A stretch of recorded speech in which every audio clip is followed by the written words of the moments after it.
нас третья серия телепередачи про идейных вдохновителей. И у нас в студии Эмир и Мухаммад. Какой у вас стартап на масштабном хакатоне? У нас получается потребительское поведение. Опять же, эта тема, так сказать, первоначально непонятна. Давайте более подробно расскажу о ней. То есть изначально у нас есть дополнительный бот, в котором можно будет через базу данных как-то сканировать или отправлять фотографии, чтобы он понимал, что за продукт у тебя, и в дальнейшем как-то мог тебе помочь это утилизировать. Если кому-то интересно, как-то это тебе монетизировать. Также есть веб-платформа для обучения, опять же, он опять подключен к боту, и чтобы была некая помощь. Но опять же, скорее всего, нам нужно это внедрять, чтобы в школу, чтобы ребята понимали, зачем это нужно и почему это важно. А также, в чем плюс нашего продукта, что я могу сказать? Финансирование не нужно. То есть мне бы хотелось бы написать какой-то open source проект, который, там, если надо, кто-то может спонсировать. Ну, ради интереса, если кому-то это интересно.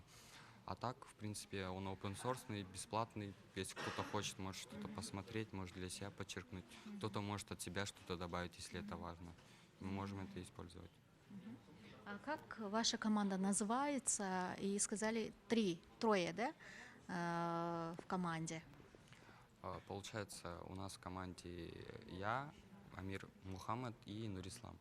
Команда у нас называется AGB, через решетку. Подробнее рассказать, почему такое название. Да, интересно А, в детстве, получается, у нас... Ну, я просто музыку слушаю, и есть одна группа AGB, неплохую музыку делают в своем жанре, и мне бы было бы интересно взять это так, чисто для стартап-нации. А вот все-таки где учатся наши джаратманы, да? Какую школу вы закончили, в какой школе вы учитесь сейчас? Я сам из Питера приехал. В Питере я Янинское школьное образование центр учился, но заканчивал я 73-ю в Тунгуче. Нурислам сейчас тоже учится 73-й, а Мухаммад, расскажешь? Я в прошлом году в 56-й в Мурасе учился в частной школе. Потом из-за того, что там зал, секции другие, программирование, вот перешел поближе к дому в 56-ю школу. В чем ваша миссия, вот миссия вашей разработки, вашей идеи? Ну, основная миссия, то есть мы же не можем сделать так, чтобы экологически все было чисто. Все равно будут некие проблемы, которые, возможно, сейчас будет тяжело решить.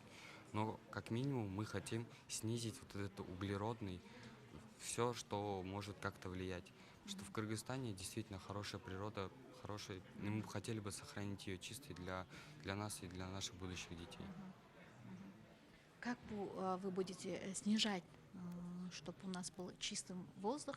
И вы до этого говорили, что то есть капитал не нужен для вашего проекта. Почему не нужен? Потому что каждый проект нужен какой-то первоначальный капитал. Почему вам не нужно? Потому что я готов сам вложить свои деньги, потому что считаю, что это важно, и она может помочь. Просто мы бы хотели тут, как идейный реализатор, просто выступить, показать продукт. Если им это интересно, я даже свои деньги готов вложить, мы с ребятами. В принципе, на реализацию много денег не уйдет.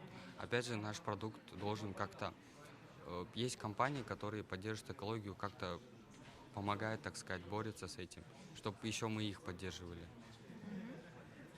Хакатон — это, то есть марафон хакеров, да? Да.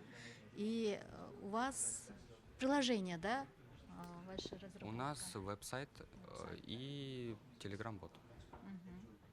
И что будет в веб-сайте, в телеграм-боте, о чем вы будете рассказывать, показывать? У нас веб-сайт и телеграм-бот. Давайте расскажу про телеграм-бота. У нас в телеграм-боте будет кнопка вот, отсканировать QR-код. Пользователь отправляет QR-код. Это все будет на пластиковых бутылках, которые все, что утилизируется. И когда они утилизируют, правильно отсканируют QR-код, и за это у них начисляются бонусы. И они это потом могут посмотреть в профиле, именно в Телеграм-боте. Они могут просто посмотреть, сколько у них уже бонусов, сколько отсканировали QR-кодов, утилизировали. Вот. QR-код мы думали, может приложение написать, но из-за того, что у нас нету такого человека, вот мы подумали, то, что удобнее будет Telegram-бота написать. Он просто будет отправлять фотку, мы просматриваем через базу QR-код, который он использует, и будет выдавать, как его утилизировать.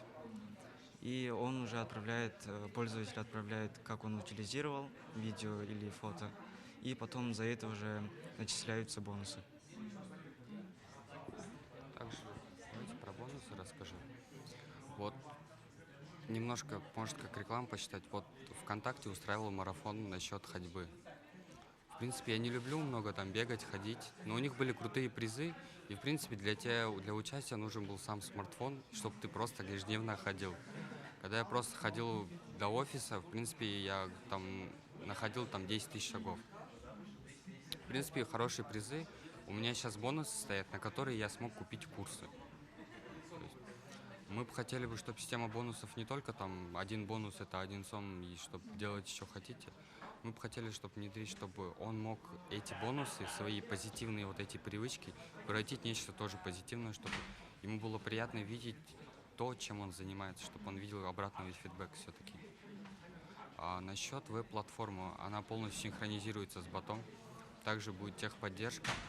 Опять же, для дополнительности, почему мы все-таки решили перенести основной функционал в Telegram, потому что мы знаем то, что полностью защищенную систему тяжело будет построить, да и нельзя построить полностью защищенную систему. А Telegram какой-то некую такую предохранение как-то дает, мне кажется. Вы были участниками стартап-нации, да? И что вам сказали, чем помогли менторы? Еще какую идею вы получили, побывав там где-то 2-3 дня? Мы к менторам не обращались лично, но я помню со второго хакатона, в принципе, сейчас наоборот даже увеличились менторы, они могут тебе помочь почти с любой проблемой, потому что все-таки набирают опытных специалистов с огромным бэкграундом. А насчет идеи, мне понравилось очень выступление, когда мы в АОЦ. Просто какое-то вдохновение и вот эта там фраза, то, что от нации там мигрантов к нации стартапов. В принципе, понравилось очень. А ваша идея сможет реализоваться, как вы думаете? Э, Несомненно, да, потому что, в принципе, у нас все есть. На реализацию, наверное, максимум месяц уйдет, если будет тяжело. И первые шаги ваши, какими они будут? Первые шаги уже начаты, как раз на самом хакатоне у нас продукт, ну, почти что готовый. Получается, Мухаммад написал телеграм-бота, а я пишу веб-сайт. Также мы подключили бота, который модерирует, то есть какую-то некую помощь представляет, если какие-то вопросы есть. Все тут разработали свои сайты, приложения, да, и у всех есть свой дизайн идентичный, да. И какой у вас дизайн? Я немножко в фигме разбираюсь, так что примерно я дизайн сам раскидал. Потому что по мне хороший фронтенд это хороший и дизайнер, и хороший бэкенд разработчик. Примерно он сам все равно должен некую ответственность с других сторон тоже брать. Уважаемые телезрители, у нас в гостях были самые молодые участники хакатона, и пожелаем им удачи.